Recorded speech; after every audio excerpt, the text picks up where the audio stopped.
Screen पर नजर आने वाला 55 साला 6 बच्चों का बाप 9th क्लास के इम्तिहानात दे रहा है। इसका नाम गुलाम कादिर है। वो कहता है कि आज से 13 साल कबल मैंने मैट्रिक के इम्तिहानात दिए थे, मैं फेल हो चुका हूँ। मेरे इरादे बड़े मुसम्मम हैं, मेरे इरादे बड़े पुख्ता हैं। इस मरतबा जो मैं तैयारी करके आया हूँ, इंशाल्लाह मैं पास हो के दिखाऊँगा। वो कहते हैं कि मेरे 6 बच्चे हैं, मेरे बच्चे पढ़े लिखे हैं, कोई मैट्रिक में है, कोई FSC में है, कोई BA कर रहा है, और मैं शर्मिंदा होता हूँ अपने बच्चों के सामने कि मैं मैट्रिक फेल हूँ, दर्जा चहारम की जॉब करता हूँ। अब मैंने इरादा कर लिया है कि मैट्रिक करूँगा, उसके बाद इंटरमीडिएट करूँगा।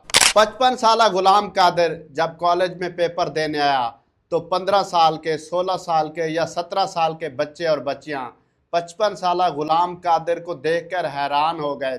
वो शायद ये सोच रहे थे कि ये बाबा जी हमारे साथ कहीं प्रैंक करने आ गए हैं। जब बाबा जी के हाथ में पेपर थमाया तो बच्चों का अपने पेपर पर ध्यान कम था, उस बाबा जी पर ज़्यादा था कि ये बाबा जी क्या कर रहे हैं और क्या करने हैं। फिर उसने मीडिया टॉक किया कि माँ की गोद से लेकर गोर तक इल्म हासिल करना चाहिए। तुम इल्म हासिल करो, चाहे तुम्हें चीन क्यों ना जाना पड़े। इस 55 साला गुलाम कादिर साहब ने साबित कर दिया है कि तालीम हासिल करने की कोई उम्र नहीं है, कोई कैद नहीं है। आप जहाँ भी हों, जिधर भी हों, तालीम हासिल कर सकते हैं और तालीम हासिल करनी चाहिए, क्योंकि इससे हमें शऊर आता है।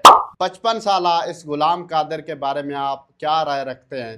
अपनी राय कमेंट सेक्शन में ज़रूर दीजिएगा। अपने मेज़बान आमिर अब्बास को दीजिए इजाज़त और देखते रहिए न्यू पॉइंट।